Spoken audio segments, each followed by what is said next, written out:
শুভেচ্ছা আপনাকে। আমি আমি আমি আমি প্রথমেই মনি আপা আপনার কাছে যেতে চাই। প্রথমেই বলে রাখি, মনি আপা আপনার সঙ্গে অনেকদিন পরে দেখা হলো, সেটা আমাদের জন্য আপনার বক্তব্য আমি প্রায়ই শুনি, কিন্তু আমার সঙ্গে আপনার কথা মালা হয় না, সেটা মেলা দিন হয়েছে। যাই হোক, আমি আপনাকে প্রথমেই যে বিষয়টার দিকে আপনার দৃষ্টি আকর্ষণ করতে চাই সেটা হচ্ছে যে মনি আপা, বিএনপি নির্বাচন চায়, নির্বাচন অনেকেই চায়, কিন্তু বিএনপির এই সংস্কারগুলি হতে অসুবিধাটা কি? আমি প্রশ্নটা এই জন্য করতে চাই যে আমার কাছে কিন্তু মনে হয় না যে যেই সংস্কারের ক্ষেত্রে বিএনপি আপত্তি জানিয়েছে এর একটিও বিএনপি যদি গ্রহণ করতো তাহলে বিএনপির কোনো অসুবিধা হতো, আদার দেন ক্ষমতাটা একজন বা দুইজনের কাছে কুক্ষিগত করা ছাড়া। মানে যে সংস্কারগুলি নিয়ে আমরা মনে করেছিলাম যে বিএনপি কথা বলবে, সেগুলি নিয়ে এখন এনসিপি কথা বলছে, বিএনপি দাঁড়িয়ে যাচ্ছে এনসিপির এগেনস্টে, যে সংস্কারের কথা বলে তার বিপক্ষে। সংস্কারগুলি মেনে নিলেই তো যথাসময়ে ইলেকশন হওয়ার পথ আরো কাছে বা সুগম হতো। সংস্কারগুলি মানতে আপনাদের অসুবিধা কোথায়? আপনারা কোন কোন সংস্কার মানেননি সেটি আমরা বা মানতে চান না সেটা আমরা খুলে সামনে নিয়ে বসছি। আপনি যদি একটু বলতেন এই সংস্কারগুলি বিএনপিকে দলগতভাবে কোথায় দুর্বল করবে, যে সংস্কারগুলি আপনারা মানতে চাচ্ছেন না বা পাচ্ছেন না। আপা। ধন্যবাদ আপনাকে। যারা শুনছেন আমার শুভেচ্ছা, অভিনন্দন। আমার সহ আলোচককে শুভেচ্ছা। দেখেন, বিএনপি সংস্কার নিয়ে তো বিএনপি কোনো কথা বলে নাই, বলেছেন সংস্কার হোক, ক্ষতি নাই, কিন্তু সংস্কারের সাথে নির্বাচনটাও হোক। সংস্কার তো আসলে ধারাবাহিক একটা প্রক্রিয়া, সংস্কার কখনো শেষ হয় না, সংস্কার হচ্ছে চলমান। সংস্কার নিয়ে তারা কাজ করতে থাক, কিন্তু নির্বাচন ইতিমধ্যে 7 মাস চলে গেছে, সেটা নিয়ে আমরা নির্বাচন নিয়ে কথা বলতে পারি, নির্বাচনের রোডম্যাপ নিয়ে কথা বলতে পারি, সংস্কার যেভাবে চলতে থাক। তো এটাই বিএনপির কথা ছিল। তো যে সংস্কারগুলো ইতিমধ্যে যেটার 163টার যেগুলো নিয়ে কথা হচ্ছে, আলোচনা হচ্ছে, এগুলা তো আসলে অনেক রকম তর্ক বিতর্কের একটা জায়গা। এবং এটা আপনি জানেন খালেদ ভাই যে আপনি এই যেটাই সংস্কার করুক না কেন, পরবর্তী নির্বাচিত সরকারের মাধ্যমেই বিল পাস আকারে সংস্কারগুলো সফলতার মুখ দেখতে পারে একমাত্র, এছাড়া কোনো অন্য উপায় নেই। আরেকটা হলো গণভোট বা কিছু, সেটা যেহেতু সম্ভব না এই মুহূর্তে, তো নির্বাচন দিয়ে সরকারেরও উচিত, আমি মনে করি এই দলগুলোর সাথে, যে দলগুলো নির্বাচনে এর আগেও সরকারে গঠন করেছে, রাষ্ট্র পরিচালনা করেছে এবং পরেও করতে পারে, তাদের সাথে সম্পর্কটা যাতে সুন্দর থাকে। কোনো কেউই কিন্তু আসলে চিরস্থায়ী না। এই সরকার একটা সময়ের পর চলে যেতে হবে, এটাই সত্য, কিন্তু তারপরেও যে নির্বাচিত সরকার একটু আপনার অনুমতি দুটোর মধ্যে ফার ডিফারেন্স আছে। না মনে পা এই ডিফারেন্স বা এটা ঠিক আছে, কিন্তু মনে পা আপনি কি আমাকে একটু বলবেন যে বিএনপি কি সংস্কার কমিশন যে জীবনে 2বারের বেশি প্রধানমন্ত্রী হতে পারবে না, এটার সাথে একমত বিএনপি? আপনি বলছিলেন যে সংস্কার নিয়ে কোনো আপত্তি নাই। আমি আপনাকে বলি, বিএনপির তো 31 দফার মধ্যে কিন্তু স্পষ্ট আছে, অস্পষ্ট কোনো কথা নাই। আপনি যে প্রশ্নটা করলেন এটা নিয়ে কিন্তু বিএনপি সারা বাংলাদেশ, আপনি একটু আমার জন্য স্পষ্ট করেন, আপনি আমার জন্য একটু স্পষ্ট করেন, বিএনপি কি 2বারের বেশি প্রধানমন্ত্রী হওয়ার জন্য একমত? 2বারের বেশি প্রধানমন্ত্রী হওয়ার জন্য না হওয়ার জন্য, 2বারের বেশি একাধারে মানে পরে আবার হতে পারবে, পরে আবার যদি মনে করে সেটা 2-4। এটা কেন বিএনপির জন্য এত বেশি প্রয়োজনীয়? মানে আপনি এখন 2বার প্রধানমন্ত্রী হবেন, আবার আরেকজন মাঝখানে হবে, এরপরে আবার আপনি 2বার হবেন একাধারে। এটা কি আপনি একাধারে বোঝাতে চাচ্ছেন যে 2বারের বেশি একাধারে হতে পারবেন না? দেখেন, একাধারে নিশ্চয়ই বিএনপি আপনাদের সামনেও ক্লিয়ার করেছে, বিএনপি এটাই বলেছে যে একাধারে 2বারের বেশি প্রধানমন্ত্রী পরে হইতে বাধা নাই, পরে আবার হইতে বাধা নাই, পরে নিয়ে আসলে শুনেন, এটা নিয়ে কোনো আলোচনা হয় না। এই আলোচনাটা আপনারা তুললেন কেন মনি আপা? আপনারা কি ইলেকশন চান না, ভয় পান ইলেকশনে যাইতে? আমরা ভয় পাবো? আপনি কি এটা বলতে পারেন যে অবস্থাটা ছিল? আমি আপনাকে একটু বুঝায় বলি, এই সংস্কারের যেই কথাগুলিতে আপনি আসলে একমত হন নাই, 2বারের বেশি প্রধানমন্ত্রী হবে কিনা পরবর্তীকালে, এগুলি আপনাদের কোনোভাবেই আর দ্বিমত পোষণ করার কিছু ছিল না। আপনারা বললেই পারতেন যে হ্যাঁ আমরা এগুলি মানি, সংস্কার করে ফেলো, 1 মাসের মধ্যে সংস্কার হয়ে যেত, 2 মাসের মধ্যে ইলেকশনের জন্য প্রস্তুত হয়ে যেত। আপনারাই তো ইলেকশনটা দেরি করলেন এই সংস্কারের ব্যাপারে কথা বললে, তাই না? আমি আপনাকে একটা কথা বলি খালেদ ভাই, বিএনপি 31 দফার বাইরে গিয়ে বিএনপি যদি 31 দফার সাথে যদি মানে একমত না হয়ে পরবর্তীতে কিছু করে, আপনারা কিন্তু ছেড়ে কথা বলবেন না। কারণ এটা নিয়ে বিএনপি ইতিমধ্যে সমস্ত বাংলাদেশে এটা নিয়ে আপনার যত সেমিনার, সিম্পোজিয়াম সবকিছুই হচ্ছে। ওকে আপা, এই জায়গা থেকে একটু করে আসি। তার মানে একমত যদি না হয়, আপনারা যদি এখন বলেন যে আমরা সংস্কার করব, পরে আপনারা করলেন না, তখন আমরা এটাতে খুব খুশি হব না, এটা তো আপনি বলতেছেন। তার মানে কি বিএনপি কি আসলেই দুইবারের বেশি প্রধানমন্ত্রী থাকতে পারবে না, এটা রাখবে না? মানে বিএনপি 5-6 বার থাকবে? বিএনপি কিন্তু ক্লিয়ার বলে না এটা। আমি খালেদ ভাই, আপনি আমাকে যত রকম চেষ্টা করেন, আমি একা কিছু বলতে পারবো না। বিএনপি এটা বলে নাই যে এরপরে আবার থাকবে। বিএনপি বলেছে একাধারে দুইবারের বেশি প্রধানমন্ত্রী থাকতে পারবে না। এখন এরপরেরটা আমার মনে হয় সংস্কার নিয়ে বিএনপির যারা নীতি নির্ধারক মহলের মধ্যে সালাউদ্দিন ভাই কথা বলছেন, কাজ করছেন সংস্কার নিয়ে, আমার মনে হয় যে আমাকে না ডেকে যদি উনাকে ডাকতেন সবচেয়ে ভালো হতো। উনি আপনার এই প্রশ্নের উত্তরটা সরাসরি দিতে পারতো, যেহেতু উনি কাজ করছেন। আপা আমি একটা কথা বলি, পরে আমি বলতে পারি। আপা আমি একটা কথা বলি, বিএনপি কিন্তু তার অবস্থান স্পষ্ট করেছে যে যেখানে সংস্কার কমিশন বলেছেন যে দুবারের বেশি কেউ প্রধানমন্ত্রী থাকতে পারবে না, বিএনপির অবস্থানটা পরিষ্কার করেছেন যে একাধারে দুবারের বেশি কেউ থাকতে পারবে না। তার মানে একাধারের বেশিবার কিন্তু থাকতে পারবে, এটা হচ্ছে বিএনপির অবস্থান। আমার প্রশ্ন, বিএনপির জন্য কেন এটা এত জরুরি যে দুইবারের বেশি একটা লোককে, মনিয়াপাকে কেন দুইবারের বেশি প্রধানমন্ত্রী থাকতে হবে? মনিয়াপা তো প্রধানমন্ত্রী হয় না। না, হইতেও তো পারেন, গণতান্ত্রিক দল আপনাদের, আপনারা তো মনিয়াপাকে প্রধানমন্ত্রী বানাতে পারেন। এখন আমার কথা শোনেন, যে সেটা হলো আপনারা যখন এটা নিয়ে আলোচনা করবেন, আপনারাও কিন্তু কারো চেয়ে কম গুরুত্বপূর্ণ না সাংবাদিকরা। তো আপনারা আলোচনা করেন বিএনপির সাথে, বিএনপির প্রশ্ন উত্তর পূর্বে প্রেস কনফারেন্সে আপনারা জিজ্ঞেস করেন। আমার মনে হয় এটা সবচেয়ে ভালো একটা মাধ্যম। আর দ্বিতীয়ত হলো, দ্বিতীয়ত বলছি, সরকারের পক্ষ থেকেও এটা সরকারের অত্যন্ত ভুল হয়েছে আমি বলবো। যখন সরকার সংস্কার কমিটিগুলো করলেন, তখনই কিন্তু দলীয় তাদের সাথে করসপন্ডেন্ট করার জন্য 2 দিন, 1 দিন, 3 দিন পরে পরে দলীয়দের সাথে কথা বললে, তাহলে আপনি ধরেন আপনি একদম 99% অ্যাডভান্স হয়ে গেছেন, আরেকজন 1% চিন্তা করে নাই। এই যে চিন্তা শক্তির, অথচ যে 1% চিন্তা করে নাই তার কিন্তু শক্তি, ক্ষমতা বা আপনার যেটা বলেন পরিচালনার ভার, তার কিন্তু অনেক বেশি পরবর্তীতে। তো এই পরবর্তীর কথা বাংলাদেশের কোনো মানুষ কখনোই চিন্তা করে না।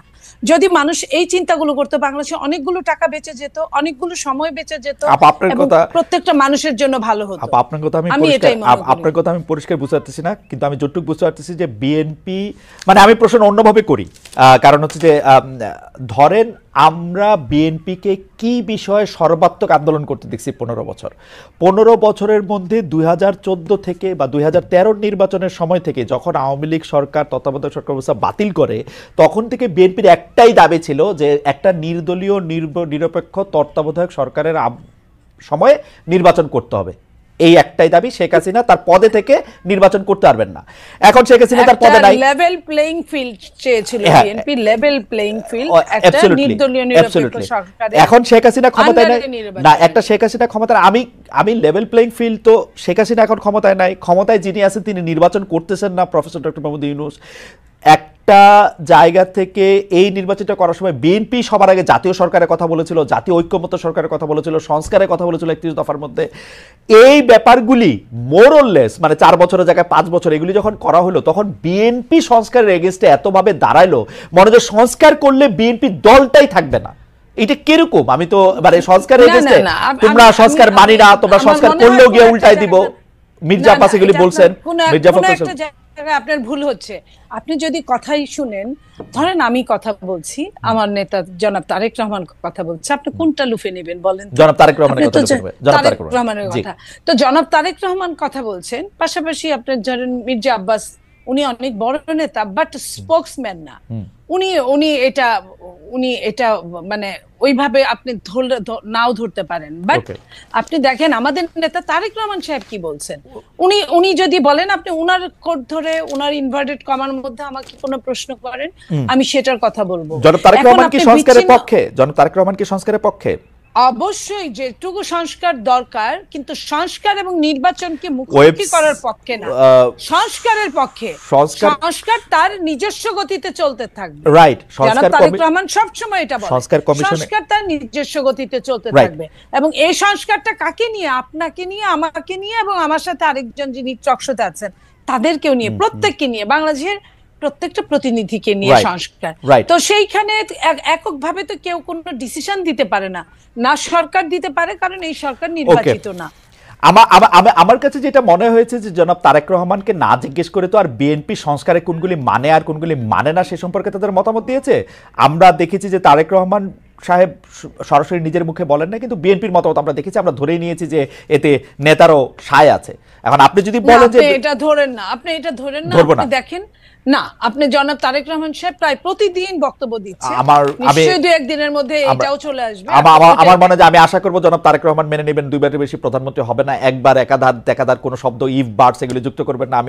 আমি আশা করব যে আরো যে দুই একটা জিনিস আমি দেখলাম, আমি আশা করব এটা মনে আপনার মতো আমরাও একটু আশাই করতে পারি। আমি একটু ডক্টর জাবিনের কাছে যাই, আপনার কাছে আবার আমি ফিরে আসবো। ডক্টর জাবিন, আমি একটা প্রশ্ন সরাসরি করতে চাই যে এনসিপি বা এই যে জাতীয় নাগরিক পার্টি কিভাবে বিএনপির শত্রুতে পরিণত হলো, মানে বিএনপিকে কিভাবে শত্রু গণ্য করতে থাকলো। যেমন আপনাদের একটা জনপ্রিয় বয়ান আমরা এরকম শুনি যে আপনারা 15 বছর কোথায় থাকেন, 15 বছর আপনারা পারেন নাই, কিন্তু 15 বছর যে বিএনপি পারে নাই সেইটার দায় কিন্তু আমাদের সবার। যেমন এই বৈষম্য বিরোধী ছাত্র আন্দোলন যখন জীবনের ঝুঁকি নিয়ে রাস্তায় এসে দাঁড়ালো, তারা যখন মরতে শুরু করেছিল, আপনিও প্ল্যাকার্ড নিয়ে রাস্তায় দাঁড়িয়েছেন, আপনি একজন পেশাজীবী, আমরাও আমাদের জায়গা থেকে যা করার দরকার তা করতে চেয়েছি, তা করতে চেষ্টা করেছি। কিন্তু বিএনপি যখন করতে চেয়েছে বিএনপি যখন শেখ হাসিনাকে সরাতে চেয়েছে, তখন আমাদের কাউকে কিন্তু পাশে পায় নাই। এই 15 বছর ধরে সংগ্রামরত, তারপর হচ্ছে বিভিন্নভাবে মজলুম দলটা কিভাবে এনসিপির সবচেয়ে বড় প্রতিপক্ষতে পরিণত হলো।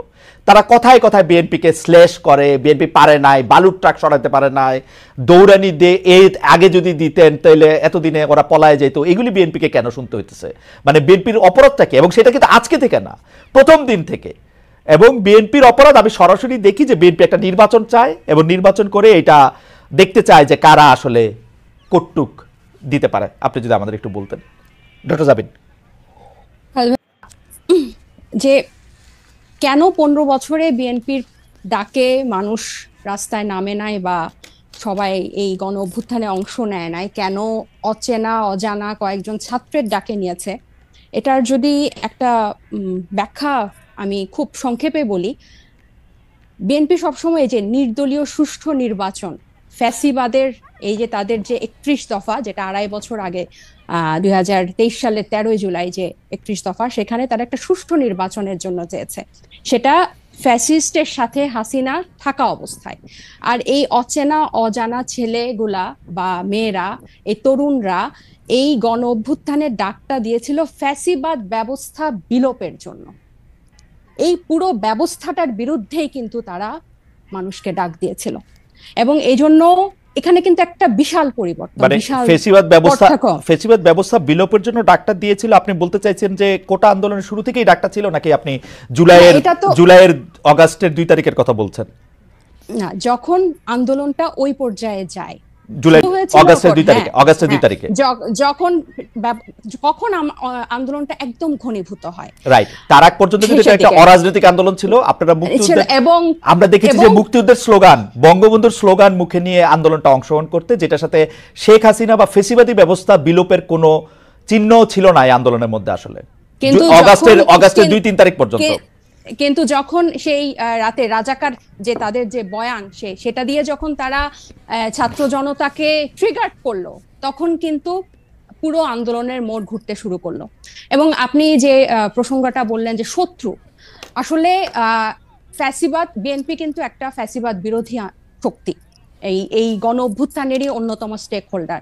এবং গত 15 বছরে তাদের যে নির্যাতন, তাদের প্রত্যেকটা নেতা কর্মীদের বিরুদ্ধে যে অজস্র মামলা, এটা অস্বীকার করে কোনো উপায় নাই। কিন্তু এই 5 আগস্টের পরে কিন্তু প্রত্যেকটা ফ্যাসিবাদ বিরোধী শক্তি যার যার ব্যানারে ফেরত গেছে। এখন যখন গণ অভ্যুত্থানটা নিয়ে প্রশ্ন ওঠে, গণ অভ্যুত্থানের ভাগিদার নিয়ে প্রশ্ন ওঠে, সবাইকে কিন্তু সমান তার সেটার অংশীদার তারা দাবি করে, খুব ভালো কথা। কিন্তু যখন ব্যর্থতা বা কোনো ধরনের জবাবদিহিতার মধ্যে পড়তে হয়, তখন কিন্তু শুধু ছাত্র তরুণদেরকে পড়তে হয় বা এই গুটি কয়েক ছাত্রকে ধরে পড়তে হয় যে, এবং এই শত্রু বা তারা 15 বছরে কিছু পারে নাই, এই কথাটা কিন্তু শুধু ছাত্র তরুণদের পক্ষ থেকে যায় না, এটা জনগণের পক্ষ থেকেও যায়। আপনি যদি আপনাদের এই অনুষ্ঠানগুলোর নিচে কমেন্ট গুলা দেখেন, কখনো যদি চোখে পড়ে, এখানে কিন্তু যারা যাদের প্রকৃত অর্থে যাদের অ্যাকাউন্ট আছে, এরকম অনেক মানুষ কিন্তু খুব সুন্দর সুন্দর কথা লেখে এবং কাউকে অ্যাটাক করে না, খুব গঠনমূলক ভাবেই কিন্তু লেখে। এটা থেকে কিন্তু আপনারা নিজেরাও বুঝতে পারবেন এবং আশেপাশের মানুষ থেকেও বুঝতে পারবেন যে গত 15 বছরে একটা যোগ্য বিরোধী দল হওয়ার ব্যর্থতা কিন্তু এদেশকে ভুগিয়েছে, একটা সফল বিরোধী দল হওয়ার ব্যর্থতা কিন্তু এদেশকে ভুগিয়েছে। এটা শুধু ছাত্র জনতা হিসেবে আমরা যে বলি যে, বা এনসিপি এই নতুন করে যে এটা বলে, ব্যাপারটা তা না। আরেকটা বিষয় হচ্ছে, এই শত্রু বা এই মুখোমুখি দাঁড় করানোর ব্যাপারটা কিন্তু এক দিক থেকে না। আপনি দেখবেন এই যে কিছুদিন আগে এক টক শোতে আমার এক সহ আলোচক বলছিলেন, আমি 90 সালের গণ অভ্যুত্থানের একটা কথা বলছিলাম, উনি বলছেন 90 সালে তোমার বয়স কত ছিল, বেয়াদব, অপরিপক্ক, আদব কায়দা জানে না, তোমাদের বয়সে মানে এক একজনের, আমাদের রাজনৈতিক জীবন বা রাজনৈতিক পথ চলা তোমাদের বয়সের বেশি, এই যে খাটো করে দেখা, এই যে হেয় করে দেখা, তো এটার প্রতিক্রিয়াতেও কিন্তু কিছু কথা চলে আসে। না ডক্টর জাবিন আসেন, আমরা একটু আমার ব্যর্থতা, আমি আপনার প্রশ্নটা আসলে বুঝাইতে পারছি কিনা আমি জানি না। আমার কাছে যেটা মনে হয়েছে যে বিএনপি গত 13 বছর ধরে, স্পেসিফিকলি বললে যে 2012 সালের পর থেকেই বিএনপি এই একটা সরকারের কাছে একটা দাবি জানায় আসতেছে, দরকার হলে সরকারকে বলতেছে ক্ষমতা চাইতে একটা সুষ্ঠু নির্বাচনের কথা বলতে, এবং এইটার মধ্যে কিন্তু বিএনপি কোনোদিন কোনো আড়াল নিতে পারে নাই। বিএনপি কিন্তু কোনো ছাত্রলীগের মধ্যে গিয়ে বলতে পারে না যে বঙ্গবন্ধু মহান নেতা, আমরা সবাই বঙ্গবন্ধুকে ভালোবাসি, এই কথা বলে কিন্তু বিএনপি রাজনীতি করতে পারে নাই। বিএনপিকে রাজনীতিটা করতে হয়েছে বিএনপির কথা বলেই, শেখ হাসিনার এগেনস্টে কথা বলেই বিএনপি রাজনীতি করতে হয়েছে। তার জন্য মামলা মোকদ্দমা, জেল, জুলুম যত কিছু করছে, চা খাচ্ছে। বৈষম্য বিরোধী ছাত্র আন্দোলনের নেতারা কিন্তু শেখ হাসিনার বিরুদ্ধে ফেসিবাদী আন্দোলনে গেছে হচ্ছে অনেক পরে, অনেক জায়গার পরে। সেই সময় তাদেরকে আমরা মুক্তিযুদ্ধের স্লোগান দিতে দেখছি, তাদেরকে আমরা বঙ্গবন্ধুর ভাষণ দিতে দেখছি, এবং আমরা দেখছি যে তারা নানাভাবে নানা ধরনের আড়াল নিচ্ছেন। বিএনপি কিন্তু এই সুযোগটা পায় না। আমার প্রশ্নটা হচ্ছে, যেই বিএনপি এত ত্যাগ করলো, এবং তারা কিন্তু সরকারে গিয়া 3 জন মন্ত্রী হয় নাই, 3 জন মন্ত্রী এই বৈষম্য বিরোধী ছাত্ররাই হয়েছে। তারা কিন্তু কোনো কিছু দখল করে নাই, তাদের একটাই চাওয়া ছিল ইলেকশনে যাওয়া, এবং ইলেকশন যাওয়ার পর থেকে বিএনপিকে কি শুনতে হয়েছে আপনাদের কাছ থেকে আপনি দেখেন। আমি ছোট করে একটু বলি, আমার মাফ করবেন, আপনাদের কাছে শুনতে হয়েছে বিএনপি নাকি আওয়ামী লীগকে পুনর্বাসন করতেছে, বিএনপি নাকি আওয়ামী লীগকে নিয়ে আসতেছে। আওয়ামী লীগ দিয়া বিএনপির নেতারা যেভাবে ক্ষতিগ্রস্ত হয়েছে, তার 100 ভাগের 1 ভাগ বাংলাদেশে কেউ হয় নাই। এরপরও বিএনপি কেমনে শত্রু হইল এনসিপির, এইটার কারণটা কি? মানে বিএনপিকে ক্ষমতা থেকে ঠেকানোটা কেন এত জরুরি হয়ে পড়লো? এখানে শত্রুতার প্রশ্ন না খালেদ ভাই, এই যে কেন শুধু সুষ্ঠু নির্বাচনই চেয়েছিল, নির্বাচন কেন্দ্রিক রাজনীতি তারা করেছে। এই যে হাসিনা কিভাবে এই 3টা অবৈধ নির্বাচন করে ফ্যাসিস্টের সাম্রাজ্য টিকে রেখেছিল, তাদের রাজনীতিটাই ছিল নির্বাচন কেন্দ্রিক। কারণ নির্বাচন হলেই শুধু গণতন্ত্র হবে, গণতন্ত্র ফিরে আসবে, এটা তাদের একটা রাজনৈতিক একটা চালের, এটা বা তাদের কি বলবো আমি, পরিকল্পনার ভুল বলবো, যে তারা সবসময়, আপনিই বলছেন যে তারা সবসময় সুষ্ঠু নির্বাচনই চেয়েছে। কেন তারা হাসিনার এই যে তার যে সাম্রাজ্য, 3টা বিভাগ, এই যে সবকিছু তার একক কর্তৃত্বে, একক হাতে, প্রত্যেকটা রাষ্ট্রীয় প্রতিষ্ঠানের একটা ইট পাতা যে হাসিনার কথা ছাড়া বা স্বৈরশাসকের কথা ছাড়া চলতো না, বা মানুষকে সম্পৃক্ত করার যে রাজনীতি, এটা তো বিএনপি করতে ব্যর্থ হয়েছে। এবং জনগণের কথা না বলে, জনগণ এই যে এখনো তারা যে 31 দফা বলে বলে যেসব গণভোট অসম্ভব বলছে, যেসবে আমরা জনগণকে সম্পৃক্ত করতে চাচ্ছি, বিএনপি আবার সেসব জায়গায় জনগণকে দূরে ঠেলে দিয়ে আবার নির্বাচনের কথা বলছে। এখানে কিন্তু আপনি দেখেন তারা কিন্তু আবার জনগণকে নিজেদের থেকে দূরে সরাচ্ছে। জনগণ কিন্তু তাদেরকে চাচ্ছে, এবং তারা একটা প্রতিষ্ঠিত রাজনৈতিক দল, তারা নির্যাতিত রাজনৈতিক দল। আপনি নিজেই বলছেন যে তারা সব সময় সুষ্ঠু নির্বাচন চেয়েছে। একটা দেশের গণতন্ত্র কি শুধু সুষ্ঠু নির্বাচনের একমাত্র শুধু সুষ্ঠু নির্বাচনের মধ্যে এই নির্বাচন ব্যবস্থাটা কিরকম, এই নির্বাচনটা দাঁড়িয়ে আছে কিসের উপর? এই যে এই নির্বাচন কমিশনার গুলা, বিচারক এবং প্রত্যেকটা রাষ্ট্রীয় প্রতিষ্ঠান তাদের মন্ত্রিসভাগুলা কিসের উপর দাঁড়িয়েছে? আইন শৃঙ্খলা বাহিনী, পুলিশ, র্যাব, প্রত্যেকটা গোয়েন্দা বাহিনী কিসের উপর দাঁড়িয়ে আছে? এগুলোর সংস্কারের কথা, এগুলোর বিরুদ্ধে কথা, প্রত্যেকটা সবসময় তাদের একটা উপর দিয়ে কথা যে চেষ্টা করা হবে, পরিবর্তন করা হবে, কিন্তু স্পেসিফিক্যালি উপায়টা কি, পথটা কি, তারা জনগণের কাছে সেটা পরিষ্কার করে না। যেটা ছাত্র জনতা বা এখন পরবর্তীতে হয়েছে, হয় আন্দোলনটা কোটা বিরোধী আন্দোলন দিয়ে শুরু হয়েছিল, এবং সব সময় কিন্তু এটা তো বাংলাদেশের ইতিহাসে প্রথম না, একটা দিয়েই শুরু হয়েছিল। কিন্তু এই পুঞ্জীভূত যে স্বৈরশাসকের 15 বছরের যে পুঞ্জীভূত ক্ষোভ, সেটা কিন্তু প্রকাশিত হয়েছে একটা সিস্টেম, একটা ধাপ পেরিয়েই কিন্তু সেদিকে গিয়েছে। এবং আমি বিএনপিকে আমি একটু বলি, এবং বিএনপিকে যে এই শত্রু মনে করা না, আমরা কিন্তু চাচ্ছি বিএনপিকে জাতীয় ঐক্যমত্য নিয়ে আমরা একসাথে সবাই মিলে আমরা ঐক্যমতে পৌঁছাই সংস্কারের বিষয়ে, যে মৌলিক কিছু সংস্কার হোক, তারপর নির্বাচন যে দুইটা টাইম লাইনে আছে তার মধ্যেই হবে, এবং প্রত্যেকটা দল, নিবন্ধিত দল সেখানে অংশগ্রহণ করবে। এবং আওয়ামী লীগের পুনর্বাসনের ক্ষেত্রে যেটা বলছি, আপনি দেখেন, জি বলেন, শেষ করেন, সরি নতুন প্রশ্ন, যে বিচার এবং সংস্কারের কথা, যেই বিচার, যেই আওয়ামী লীগ তাদেরকে এরকম ভাবে নির্যাতন করেছে, এক একজনের ইভেন এমনও হয়েছে বিনা ভোটে, এই শব্দটা ফেসবুকে লিখেছে দেখে তাকে ডিজিটাল আইসিটি একটা মামলা দিয়েছে, দুইটা শব্দের জন্য। তাহলে এই লেভেলের নির্যাতন, তারা ঈদে কেউ বাড়ি যেতে পারে নাই, সবগুলাকে ঘর ছাড়া, এরকম নির্যাতনের মধ্যে তারা আওয়ামী লীগের দল হিসেবে বিচার না চেয়ে, হাসিনার বিচার না চেয়ে, আওয়ামী লীগের বিচার না চেয়ে, আমি বলি, আমরা দুইজন, মানে আপনি আর আমি কি দুইটা আলাদা দুনিয়াতে বাস করি? মানে আপনি যে এই শব্দটা বলতেছেন যে তারা হাসিনার বিচার না চেয়ে, আমি তো দেখতেছি বিএনপির নেতৃবৃন্দ প্রতিটা ভাষণে, মানে তারেক রহমান থেকে ফখরুল ইসলাম আলমগীর, প্রতিটা ভাষণে হাসিনার বিচার চান, চাইতে থাকেন, গত 15 বছর চেয়েছেন, এখনো চান। মানে হাসিনার বিচার না চেয়ে এটা কোত্থেকে আসলো? বিচার কি শুধু এই খালেদ ভাই, বিচার চাইলে আর কি এদেশের বিচার হয়ে যায়? বিচার ব্যবস্থার কি অবস্থা? না না, আপনি বিচার যে না চেয়ে বলতেছেন সেটা কি থেকে বলতেছেন? জি বল। গত এই হাসিনার প্রধান বিচারপতিকে তার একজন এমপ্লয়ি দিয়েই তো দেশ ছাড়া করেছে। আমাদের তো এবং এই যে বিচার ব্যবস্থার প্রতি যে মানুষের আস্থা আনা, এবং আমরা কিন্তু বলছি না পুরো বিচারটা শেষ করতে হবে, একটা দৃশ্যমান বিচার প্রক্রিয়া। আইসিটি কি করছে?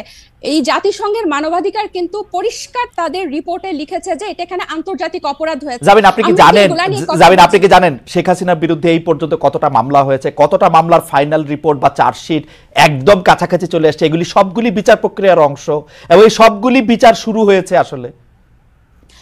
এবং সেটার দৃশ্যমান, আপনি দৃশ্যমান কি চান? দৃশ্যমান কি চান? কিভাবে বুঝবেন যে দৃশ্যমান হবে? আপনি যে বলছেন আমি আর আপনি দুটো আলাদা ভুবনে থাকি, সত্যি করে খালেদ ভাই, নির্বাচন নিয়ে শুধু নির্বাচন কিন্তু আমরা চাই না, এই ব্যাপারটা এরকম না। শুধু নির্বাচন নিয়ে যে ধরনের আলাপ, যে ধরনের বক্তৃতা, যে ধরনের প্রচার, যে একটা নির্বাচিত সরকার আসলেই সংস্কার করে দিবে, একটা নির্বাচিত সরকার আসলেই বিচার হবে, আর তারা এসে বিচার করবে, এটা ছাড়া এই আওয়ামী লীগ যে 15 বছরে যে শুধু তো জুলাই হত্যাকাণ্ড না, পিলখানা, শাপলা, 3টা অবৈধ নির্বাচন, তারপর এই গুম, বিচার বহির্ভূত হত্যাকাণ্ড এবং ব্যাংক লুট, মানে অন্য মাত্রার, এগুলোর বিচার, এগুলো নিয়ে কথা কি আছে টেবিলে? আমার তো মনে হয় না। যদি এরকম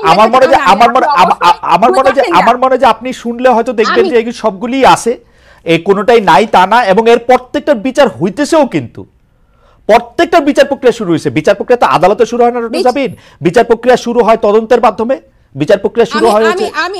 আমি খালেদ ভাই, আমি আপনাকে আরেকটা বলি, এই কিছুদিন আগে যে আমাদের ঢাকা মেয়রের কে ঘোষণা করা হলো, এই বিচারের এই বিএনপি পন্থী একজনকে ঢাকা মেয়রের ঘোষণা করা হলো আদালতের রায়। আপনি কি মনে করেন যে পূর্ণ আস্থা 7 মাসের মধ্যে, 7 মাস আগে যে হাসিনা 15 বছর এরকম একটা ভঙ্গুর বিচার ব্যবস্থা তৈরি করে 7 মাসের মধ্যে বিদায় নিল, আর 7 মাসে সব ওয়াশ হয়ে গেল, সবাই এটা নিশ্চয়তা দিবে? আমি আপনাকে একটু শেষ করে, আমরা কিন্তু এই বিচার ব্যবস্থাটারও কিন্তু সংস্কার চেয়েছি, এবং সবাই যে বলে, ওনারা যে বলে যে সংস্কার দীর্ঘ চলমান প্রক্রিয়া এবং অনেক দিন ধরে চলবে এবং পানির মতো প্রবাহ, সব ঠিক আছে, কিন্তু এটার একটা স্পেসিফিক আবার আমি বলছি পন্থা পদ্ধতি, যে এই করলে বিচার হবে, এইভাবে এটা হচ্ছে, এতটুকু অগ্রগতি হয়েছে, আইসিটিতে এতটুকু হচ্ছে বা এরকম হবে। আমার মনে হয় যে বিচার প্রক্রিয়াটা স্বচ্ছ। যে আমাদের যে 15 বছরের যে ভঙ্গুর বিচার ব্যবস্থা, সেটার পরে যে আমাদের কিন্তু এই সন্দেহটা রয়ে যায়। প্রত্যেকটা শহীদ, আমি একটু দুইটা বিষয় আপনাকে একটু বলে আমি একটু মনে আপনার কাছে, আমার মনে হয় যে আপনারা এনসিপির পক্ষ থেকে যেখানে আইসিটি ট্রায়াল হচ্ছে এবং শেখ হাসিনার অন্যান্য সহযোগীদের বিরুদ্ধে যেসব মামলা হয়েছে সেই মামলাগুলির আপনারা খোঁজ নিতে পারেন। আমি দায়িত্ব নিয়ে বলতে পারি বর্তমানে যিনি প্রধান বিচারপতি রয়েছেন সৈয়দ রেফাত আহমেদ, তার সময় বাংলাদেশের বিচার ব্যবস্থায় আসলে আমূল পরিবর্তন করা হয়েছে। যেখানে আসলে তারেক সাহেবের মামলা দেওয়া হয়েছে, সেই তারেক সাহেবের মামলা রায় যেখানে দেওয়া হয়েছে সেখানে নতুন বিচারক এসেছেন এবং বাংলাদেশের প্রত্যেকটা জায়গায় আসলে সিটিং জজগুলি নতুন নিয়োগ দেওয়া হয়েছে, এগুলি পুরনো কেউ নাই। এটা আপনারা খোঁজ নিলে নিশ্চয়ই আপনারা জানবেন। তারপরও আমি মনি আপাকে এই প্রশ্ন করতেই চাই। ডক্টর জাবিন অনেকগুলি ভ্যালিড প্রশ্ন তুলেছেন, সেই ব্যাপারে আপনার সাথে আসলে আমি একটু কথা বলতে চাই। তার আগে আমরা সরকারের কাছে জানতে চেয়েছিলাম বিএনপির দর্শকদের কাছে বিএনপির কেন্দ্রীয় নেতৃত্বের নিয়ন্ত্রণ স্থানীয় পর্যায়ে নাই দাবি করেছে জাতীয় নাগরিক পার্টি। বিএনপির কেন্দ্রীয় নেতৃত্বের নিয়ন্ত্রণ স্থানীয় পর্যায়ে নাই, এই দাবি হচ্ছে জাতীয় নাগরিক পার্টির। দর্শকদের কাছে প্রশ্ন, এনসিপির এমন বিবৃতি সঠিক বলে মনে করেন কিনা? শতকরা 87% দর্শক এই বক্তব্যের সাথে একমত পোষণ করছেন, শতকরা 13% দর্শক একমত হন নাই। 64,000 দর্শক, আমি যখন এই প্রিন্ট আউটটি নিয়েছি তখন 64,000 দর্শক ভোট দিয়েছিলেন, এখন তার চেয়ে অনেক বেশি ভোট দিয়েছেন। মনে পাবে যে প্রশ্ন করতে চাই সেই প্রশ্নটি হচ্ছে অনেকটা এরকম যে আমরা দেখেছি যে জনাব তারেক রহমানের সকল মামলা তুলে নেওয়া হয়েছে এবং ইন অ্যাবসেন্সিয়া। আমরা দেখেছি যে এই মেয়র ইশরাকের কথা বলা হয়েছে, আমরা দেখেছি এই সরকার ইভেন ডক্টর ইউনূস ক্ষমতা নেওয়ার আগেই বেগম জিয়ার সকল মামলা তুলে নেওয়া হয়েছে। সেটি যৌক্তিক বা অযৌক্তিক সেই জায়গায় আমি আসতেছি না। আমার কথা হচ্ছে যে এত সব কিছু থাকা সত্ত্বেও সব জায়গায় আপনাদের ফেভারেবল, সব মানে প্রশাসন, পুলিশ, বিচারালয় সবকিছু আপনাদের ফেভারে থাকা সত্ত্বেও আপনারা কেন মনে করতেছেন না যে এই এখন একটা লেভেল প্লেইং ফিল্ড হয়েছে? আপনারা কেন এরকম মনে করতেছেন যে এই যে আপনাদের বক্তব্য, আপনি বলতেছেন জনাব তারেক রহমানের বক্তব্য ছাড়া কারো বক্তব্য তো শোনা যাবে না। আমি একটু নিউ ইয়র্ক টাইমসের প্রসঙ্গে আমি একটা আসতে চাই। আপনাদের কেন এরকম মনে হইতেছে যে টাকা দিয়ে নিউ ইয়র্ক টাইমসে প্রতিবেদন ছাপিয়েছে আওয়ামী লীগের দোসররা? আপনি যদি প্রথমে বিচার বিভাগের কথা বলতেন যে কোনো এক ম্যাজিকে সব মামলার রায় আপনাদের পক্ষে যাচ্ছে কিনা, তারপরে নিউ ইয়র্ক টাইমস। দেখেন, আমি প্রথমে আগে আপনার কথাটা বলি যে মামলাগুলো যেটা উঠেছে, আপনি জানেন যে এগুলা সবগুলো মামলায় রাজনৈতিক মামলা, রাজনৈতিক প্রতিহিংসামূলক মামলা। আপনি দেশনেত্রী বেগম খালেদা জিয়াকে যে মামলাগুলো জড়িয়েছে, এটা তার চরম শত্রু কিন্তু এই কথাগুলো অনেক আওয়ামী লীগেরও টকশো শেষ করার পরে ব্যক্তিগতভাবে বলতো যে এটা আসলে অমানবিক, এটা আসলে আমরাও এমন চাই নাই, কিন্তু এটা হয়ে গেছে।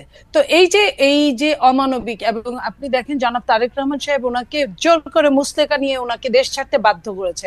তারপরে যতগুলো মামলা হয়েছে, সবই কিন্তু প্রতিহিংসামূলক, রাজনৈতিক। তো রাজনৈতিক প্রতিহিংসামূলক মামলা উজ্জ্ব হবে, এটাই স্বাভাবিক। কেন জানেন, আমি তার আগেও একটা প্রমাণ দিচ্ছি। আজকের যে প্রধান উপদেষ্টা আছেন, ওনার মামলাগুলো কিন্তু তারও আগে সবগুলো হাওয়া হয়ে গেছে। যেভাবে শেখ হাসিনা ক্ষমতায় আসার পরে আপনি জানেন যে 1/11 পরে দেশনেত্রী বেগম খালেদা জিয়ার উপরে 1/11 প্রয়োগ করা সত্ত্বেও তাকে কিন্তু মামলা দিতে পারে নাই তৎকালীন অনির্বাচিত সরকার। কারণ এই মামলাটাও, যে মামলাটা জিয়া আরফানেজ নিয়ে হয়েছিল, সেটাও কিন্তু তারা চার্জশিট দিতে পারে নাই, বিধায় খারিজ হয়ে গিয়েছিল মামলাটা, কারণ কোনো তথ্য উপাত্ত কিছুই ছিল না। এটা আবার পরবর্তীতে আওয়ামী লীগ ক্ষমতায় আসার পরে আওয়ামী লীগ এটা ব্যক্তি কুন্দলে, ব্যক্তি আক্রোশে এই কাজগুলো করেছে। তো এই জায়গায় যদি আপনি তো আইন প্রণয়ন করেছেন এক সময়। আমি আপনার একটা ছোট্ট জিনিস বলি, যদি আপনি রাজনৈতিক মামলা বা কি কারণে মামলা উঠেছে, আমি জনাব তারেক রহমানের মামলার কথাই ধরি, ওই মামলাটা আসলে কি কারণে হয়েছে? 21শে আগস্টে গ্রেনেড হামলায় তার সাথে সংশ্লিষ্টতা ছিল কি ছিল না, কোনো একটা দুর্নীতির সঙ্গে তার সাথে সংশ্লিষ্টতা ছিল কি ছিল না, সেই মামলাটা যদি আপনার তুলতেও হয়, আপনার পেপার বুক পড়তে একটা সময় লাগবে, আপনাকে বলতে হবে, কারণ এটা একটা কম্পিটিটিভ কোর্ট। আপা, সময় নিয়েছে আপনি এরকম বলতে চান? কয়দিন হিয়ারিং হয়েছে? উনি ইন অ্যাবসেন্সিয়া কেন ছিলেন? এর আগে উনি ইন অ্যাবসেন্সিয়া ছিলেন কারণ তিনি ভয় পাচ্ছিলেন যে কোর্টে তার বিরুদ্ধে এখন তিনি উপস্থিত হন নাই কেন? কয়দিন সময় নিয়েছে? 8টা মামলার পেপার বুক কতগুলি বড় আপনি জানেন আপা? আমি আপনাকে এই কথাটা বলছি, আপনিও জানেন যে যত কঠিন মামলাই হোক না কেন, মামলা কিন্তু তার মেরিট যদি না থাকে মামলা টিকে না। মেরিটটা জোর যাচাই করে, করার জোর মেরিটটা যাচাই জবরদস্তি করার করে- জন্য তো সময় লাগে আপা। এটা তো মেরিট যাচাইয়ের উপরে মামলা হ্যাঁ, ওঠে না, ওইখানে এটা কিন্তু পারসেপশনের উপরে মামলা উঠছে, আপনার পারসেপশনের উপরে দেখেন মামলা উঠছে। খারিজ, আমি বলি খারিজ যখন হয়ে গেল মামলাগুলো যখন, তখন কিন্তু বিচারক কিন্তু এই কথাগুলো কিন্তু জাজে বলে গেলেন যে এই কারণে এই মামলাটা টিকলো না। যে কথাগুলো আগে বলতে পারে না, বিচার বিভাগ যখন চরমভাবে আপনার হস্তগত, চরমভাবে যখন খারাপ অবস্থায় বিচার বিভাগ, তখন কিন্তু এই কথাগুলো কেউ বলতে পারে না। আপনি জানেন তারেক রহমানের পক্ষে একজন বিচারক যখন তার পক্ষে রায় দিয়েছিল, তাকে কিভাবে দেশ ছেড়ে পালিয়ে যেতে হয়েছিল, তারকে কিভাবে তার স্ত্রী তার সন্তানদের কিভাবে কত কষ্ট করে তার স্ত্রীকে মারা যেতে হয়েছে। তো এই যে কষ্টগুলো, এটা দেখে কিন্তু পরবর্তী জাজরা কিন্তু অ্যালার্ট হয়ে গেছে। তারা কেউ কেউ খুব বুদ্ধিমান যারা, তারা বিব্রত বোধ করেছে, বাকিরা কিন্তু জোর করে তারা প্রমোশন নেওয়ার জন্য বা পরবর্তীতে অনেক কিছু ফ্যাসিলিটিস নেওয়ার জন্য। আপনি দেখেন প্রধান বিচারপতি উনি কি করেছিলেন, উনি নিজেও অনেক সুবিধা নিয়েছিলেন তৎকালীন। তো এই যে এই কারণগুলোর জন্য যে এই মামলাগুলো যে মেরিটে টিকবে না, এটা আপনিও জানেন। কিন্তু তারপরেও কিন্তু সময় নিয়ে 4-5 মাসে, কিন্তু মাত্র কয়েকদিন আগে তারেক রহমান সাহেবের সবগুলো মামলা থেকে উনি মুক্ত হলেন, মাত্র কয়েকদিন আগে, এই 7 মাস যাবত। কিন্তু আপনার কাছে মনে হয় যে বিচার বিভাগকে ঠিক প্রভাবিত করা যায় না, এটা আপনি বলতেছেন, তাই না? না, প্রভাবিত তো একটা সময় করা গিয়েছে। না, এই সময় না, শেখ হাসিনা সরকারের কথা আমরা বলতেছি না, শেখ হাসিনা সরকারের কথা বলছি। আমি এই সময়টা অন্য কোনো কথাই যাব না। আমি এই সময়টায় শুধু এইটুকু বলবো যে যারা যারা সাফারার ছিল, খুদ প্রধান উপদেষ্টা সহ যারা আক্রোশের ইসে ছিল, তারা কিন্তু অনেকেই মুক্ত হয়েছে এই জায়গাটায়। তার মানে যে সম্পূর্ণ প্রভাব মুক্ত বিচার বিভাগ, এটা তার মানে হচ্ছে যে যখন ডক্টর ইউনূসকে মামলা মুক্ত করে তখন ওনারা হচ্ছে প্রভাবযুক্ত, যখন আপনাদেরকে ছেড়ে দেয় তখন হচ্ছে প্রভাব মুক্ত, তাই তো? নো, আমি বলেছি উনারটা যখন হয়েছে একই ক্রাইটেরিয়ার মধ্যে যদি আরগুলা পড়ে বা তার চেয়ে হালকা ক্রাইটেরিয়া যদি পড়ে, তাহলে কিন্তু ওগুলো কিন্তু বানচাল হয়ে যাওয়ার কথা। আমি এই কথাটাই বলেছি। ওকে, ঠিক আছে। আমি তার মানে বলি নাই যে প্রভাব মুক্ত হলে কিন্তু উনারও সময় নিত, উনারও মিনিমাম 7 মাস সময় নিত। উনার কিন্তু 7 মাস সময় নেয় নাই খালেদ ভাই, এটা আপনি একটু খেয়াল করেন। আমি একটু জাবিনের কয়েকটা প্রশ্নের উত্তর দিতে চাই, আপনি যদি একটু সময় দেন। সেটা হলো, জাবিন প্রথমেই বলছে যে তারা ফেসিবাদের জন্য, বিলোপের জন্য মাঠে নেমেছিল। যদিও আপনি প্রতিবাদ করেছেন, আমি এটা আবারও বললাম, ওনারা 4 তারিখের আগ পর্যন্ত কোটার জন্যই ছিল, চাকরির জন্যই তাদের আন্দোলন ছিল। তাদের আন্দোলন এখন সরিষার মধ্যে ভূত রাখার জন্য, যদি ভূত থাকে সেটা তারা জানবে, এটা অন্য কেউ জানার কথা না। কারণ তাদের যারা যুদ্ধ করেছে, যে কয়েকজনের নাম আমরা দেখি সামনে, তাদের ম্যাক্সিমামই কিন্তু ছাত্রলীগ করতো সেই মুহূর্তে। তো সেই মুহূর্তে ছাত্রলীগ করতে বাংলাদেশের সবার জন্য এটা ভালো হলেও, আওয়ামী লীগের ঘর থেকে আসার পরে এটাকে এক ধরনের মুনাফিকি বলে, অন্য কিছু বলে না। তাদের জন্য আমি সবার জন্য এই কথাটা বললাম। আমার লাভ হয়েছে, দেশের লাভ হয়েছে, আমি অস্বীকার করব না। কিন্তু এই লাভের জন্য কিন্তু মনিয়াপা, ওরা তো তবু 1-1.5 বছরের একটা প্ল্যান করে 1-1.5 মাসের মধ্যে থেকে এটা এক্সিকিউশন করে, সেটা কোটা দিয়েই পারুক আর যাই দিয়ে পারুক, ওরা তো এটা এক্সিকিউশন করে দেখাইছে। আমরা কি সেদিন মাঠে ছিলাম না? আপনারা মাঠে ছিলেন, কিন্তু আপনারা মাঠে মরেন নাই, মরছে উনারাই। আমি কে বলেছে আমাদের লোক বেশি মরেছে? ছাত্ররা। সেটা আপনারা দাবি করেন, আপনারা দাবি করেন। আমি বলি প্লিজ, জি, কয়জন ছাত্র আমি প্রত্যেকটা শহীদের প্রতি শ্রদ্ধা রেখে কথা বলছি। এবং ছাত্র ছাড়া যারা বাকি ছিল সবই অনেক বেশি, তার চেয়ে অনেক বেশি রিকশাওয়ালা, ভ্যান গাড়ি চালক, বিএনপি তো না, দলীয় বিএনপি তো না, বিএনপি অবশ্যই বিএনপি। রিকশাওয়ালা তো বৈষম্য বিরোধীর কথা শুই নাই আসছে, বিএনপির কথা শুনে তো আসে না। কোন বৈষম্য বিরোধী না। শোনেন, যখন আপনি মানবতার জন্য 28 অক্টোবরে তো বাংলাদেশের মানুষ রিকশা চালাইতো আপা, 28 অক্টোবরে তো বাংলাদেশের মানুষ রিকশা চালাইতো, তারা তো আসে নাই। আমি আপনাকে এটাই বলি, এই জন্যই তো মুনাফেক হতে হয়েছে। আমি এখন ওদের পক্ষেই কথা বলছি। জি, বলেন। কারণ ওরা যদি বিএনপি হয়ে নামতো, ওদের কিন্তু অনেকেই কিন্তু বিএনপি সন্তান, বড় বড় নেতা উপদেষ্টারাও কিন্তু বিএনপি সন্তান। ওরা যদি ওই বিএনপি হয়ে নামতো, তাহলে কিন্তু ওদেরও অবস্থা 14 শিকের মধ্যেই হতো, ওরা নামতে পারতো না। ওদের অনেক রকম প্ল্যান করে, অনেক রকম ভাবে ঘুরে ঘুরে এই কাজগুলো করতে হয়েছে। তো এই কাজগুলো করতে গিয়ে হয়েছে কি, ওরা নিজেদের মধ্যে হারায় গেছে। এই যে মানে মুনাফিকি চরিত্রটা এখন প্রকাশ পাচ্ছে। আপা একটু ছোট করে বলি যে আপা, যখন এটা প্রকাশ পাওয়া গেল, এই সরকার কিন্তু আমি যত কথাই বলি 25 জুলাই মানে শেখ হাসিনা সরকার কিন্তু 25-26 জুলাই কিন্তু বুঝে ফেলছে যে এই ছাত্রদের আসলে মূল উদ্দেশ্য কি। যখন মূল উদ্দেশ্য কি তখন যখন তাকে বুঝে ফেলে তখন যাদের ক্র্যাকডাউন করতে চাইছে ওরা তো মাঠে দাঁড়ায় ছিল, আপা চলে তো যায় নাই। আমরা কিন্তু এই জুলাই আগস্টের আগে বিএনপিকে অসংখ্যবার জিনিসটা কাছাকাছি চলে আসতে দেখছি। আমি আপনাকে বলি ওরা কিন্তু অনেকেই চলে গেছিল, অনেকেই হাত তুলে ফেলছিল, অনেকেই মুসলেকা দিয়েছিল, কিন্তু ওরা নিজেরাও জানে নাই যে ওরা একটা গ্রুপ চলে যাওয়ার সাথে আরেকটা গ্রুপ নেমে গিয়েছিল। ওরা কাউকে চিনে না, কারণ সমন্বয়কদের একজনের সাথে আরেকজনের কোনো সংশ্লিষ্টতা ছিল না সারা বাংলাদেশের। ওরা যখন হাত তুলে ফেললো, ওরা যখন মুসলেকা দিল ডিবি অফিসে, তখন কিন্তু আরেক গ্রুপ নেমে গেল। ওরা কিন্তু এটা ওরা জানতো না, ওরা জানেও নাই। সো দ্যাট এটা কিন্তু অনেক প্ল্যান ছিল। এই প্ল্যানের মধ্যে বিএনপি ওয়ান অফ দেম। বিএনপির এই যে ছেলে আজকে এখন যদি ওরা ডাকে, এখন কিন্তু অত ছেলে মেয়ে হয় না। এই তাহলে বাকি ছেলে মেয়েগুলা কারা ছিল এটা নেপথ্যে? আমরা কি করেছি দেখেন, 3 তারিখে আমি নিচে শহীদ মিনারে গিয়েছি। আমি বলি ঘুরে দেখে আমি দেখি ছাত্র দলের কয়েকটা জায়গায় ছোট ছোট জাতলা গুল হয়ে বসে গান গাচ্ছে, বিভিন্ন বক্তৃতা দিচ্ছে এবং বৈষম্য। আমি পয়েন্টটা এটাই বলতে চাই যে নেপথ্যে ওই যে বলে না যে কারু সিলাই সিন্নি খাইলা মুন্সি চিনলা না, এই মুন্সি চেনার জন্য আমি কথাটা বলছি। দিন যত যাবে তত আরো ক্লিয়ার হবে যে মুন্সিটাকে কারু সিলাই সিন্নিটা হয়েছিল। আমি ওই সিন্নির কথাই বলতে চাচ্ছি। আপনি একটু আমাদের পরিষ্কার করে বলেন কারু সিলাই সিন্নি আগেও ছিল, আপা কারু সিলাই সিন্নি মুন্সি কে? বিএনপি। আমি আপনাকে একটা কথা বলি, বিএনপি 15 বছর 15.5 বছর মাঠেই ছিল, মাঠেই আছে। বিএনপি যখন নিজের নামে কখনোই এই সরকারকে ফ্যাসিস্ট, এটা কিন্তু নরমাল কোন সরকার না, একটা ফ্যাসিস্টকে যখন বিএনপি তুলতে পারবে না একা, তখন অন্য যেভাবে আসুক, বলেন না যে মুমূর্ষু রোগীর জন্য সবকিছু হালাল। এই জুলাই আগস্টটা ছিল মুমূর্ষু রোগী। আমার মনে হয় আপনার বক্তব্য পরিষ্কার। আমরা দেখছি হেফাজতের সময় আসলে বিএনপি বলছিল যে তারা পাশে আছে, তারা পাশে থাকতে বলছিল, বেগম জিয়া আহ্বান জানিয়েছিলেন, তারা বিভিন্ন সময় আসলে পাশে ছিলেন, এই কথা আমার অস্বীকার করার কোনো উপায় নাই। বিএনপি সবসময় আওয়ামী লীগের বিরুদ্ধে যে কোনো কিছু হইলেই বিএনপি পাশে ছিল। কিন্তু আপনি এই যে একটু নিউ ইয়র্ক টাইমসের প্রতিবেদনটাকে একটু বলবেন যে আপনাদের যিনি অফিস সামলান, আপনাদের যিনি মুখপাত্র যেন রুহুল কবির রিজভী বলছেন টাকা দিয়ে নিউ ইয়র্ক টাইমসের প্রতিবেদন ছাপিয়েছে আওয়ামী লীগের দোসররা, এটাকে আপনিও মনে করেন এরকম? 1-2 লাইন যদি বলেন, কারণ আমাদের আবার একটু দেখেন। আমি ওইখানে আমি নিউ ইয়র্ক টাইমসের ওগুলো আমি এটা নিয়ে কিছুই বলতে চাই না, এই কারণে যে রাজনীতির কিছু ক্রাইটেরিয়া থাকে, ধারাবাহিকতা থাকে।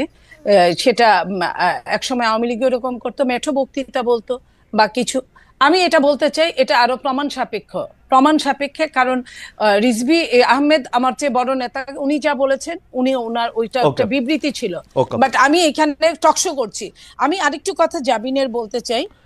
আমরা কি আবার একটু ঘুরে আসবো? জাবিন আরেকটু কথা বলুক, আরেকটু কথা সহ বললেন, তাহলে তো অনেকগুলো জমে যাবে। আচ্ছা ঠিক আছে, আমি একটু ছোট করে বলে নেন। জি আপা, এই যে পিলখানা শাপলা এইসবের বিচার এখন যেটা বলছেন জাবিনরা, যে এই বিচারগুলো কি বর্তমান সরকার চায়? পিলখানার বিচার কি চায়? পিলখানার বিচার কি আদৌ পাচ্ছে? পিলখানার বিচার কি, পিলখানার যারা জেলে ধুকে মরছে তারা কি ছাড়া পেয়েছে? অথচ শীর্ষ সন্ত্রাসীরা কিন্তু ছাড়া পেয়ে গেছে অনেকেই। তো পিলখানা শাপলা এই বিচারগুলো কিন্তু যতই মুখে বলুক, আরো যে জাবিন যে কথাগুলো বলছে আওয়ামী লীগের বিচার না চেয়ে বিএনপি কি করেছে, আমি এইটুকু বলি যে এই সরকার আওয়ামী লীগের কি বিচার করেছে, কি বিচার চেয়েছে? যদি এই সরকারের প্রথমে সমস্ত বাংলাদেশের শোনেন 2-1 শেখ হাসিনা পালিয়েছে, 2-3 হাজার নেতারা পালিয়েছে কোনোভাবে, কিন্তু আর বাকি সব বাংলাদেশে আছে, তাদের কি ধরপাকড় হয়েছে ওইভাবে? যেভাবে আপনি ডেভিল ধরতে গিয়ে ডেভিল ধরেন নাই, আপনি ডেভিলের নাতি নাতনি ধরছেন। নাতি নাতনি ধরে তো কাজ হবে না, ওরা তো নাবালক। আপনি সাবালক ডেভিলদের ধরেন। আপনি যাদের ঘরে ঘরে ভর্তি টাকা, আপনি টাকা সরাইছেন, টাকা সরকারি ভাবে ক্রয় করছেন, এই টাকার উৎস কি আপনি জানতে চাইছেন? এই জিনিসগুলো এই সরকার করে না। ইচ্ছা যাবেন কি জানে আমি জানি না, আমি কি শুনছি সেটা আমি বলি। আমি শুনছি যে স্থানীয় যে আওয়ামী লীগের এমপি, চেয়ারম্যান, মানে উপজেলা চেয়ারম্যান জাতীয় লোকেরা, তারা বিএনপির লোকেদেরকে টাকা টোকা দিয়া ম্যানেজ করে তারপর পালাইছে।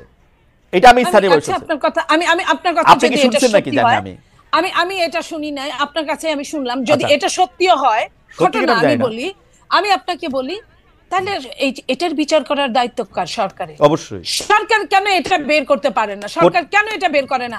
সরকার চাইলে আপনার রাত 3টায় আপনার করতে পারেন, আপনি প্রেস কনফারেন্স করতে পারে একজন হোম অ্যাডভাইজার। সরকার তো দুষ্ট। তাহলে সরকার যদি না করে, সরকার যদি না করে তাহলে আপনি এটা কার কাছে এটা চাবেন? আপনি সরকার আপনার আর্মিদেরকে ক্ষমতা দিয়েছে, তাদেরকে মেস্টেসি পাওয়ার দিয়েছে, তাদেরকে দিয়ে ডেভিল উদ্ধার করছে। ডেভিল আমি বলি নাই যে ডেভিল শুধু বিএনপি আওয়ামী লীগে আছে, বিএনপিতে যদি থাকে এটা সরকার বের করবে, যদি নাগরিক কমিটিতে থাকে এটাও সরকার বের করবে, যদি সাংবাদিকদের মধ্যে থাকে সেটাও সরকার বের করবে। আপনার বক্তব্য পরিষ্কার, আমার মনে হয় আপনি একদম স্পষ্ট বলেছেন। আমি এই জায়গা থেকে একটু ডক্টর জাবিনের কাছে যেতে চাই। ডক্টর জাবিন, আমরা যে জরিপের যে প্রশ্নটা পড়লাম সেই প্রশ্নটা নিয়ে আপনার কাছে একটু আসি। আপনি আমরা এই প্রশ্নটা দুইটা ভাগে আমি আপনাকে একটু আসলে পরীক্ষা মানে প্রশ্ন করতে চাই। সেটা হচ্ছে যে এনসিপি একটি বিবৃতি দিয়েছে যেখানে বলা হয়েছে বিএনপির কেন্দ্রীয় নেতৃত্বের নিয়ন্ত্রণ স্থানীয় পর্যায়ে নেই। আমরা প্রশ্নটি এমনভাবে করতে চাই যে একই বিষয় কি এনসিপির জন্য সত্য না? এনসিপির কি সব জায়গায় নিয়ন্ত্রণ আছে?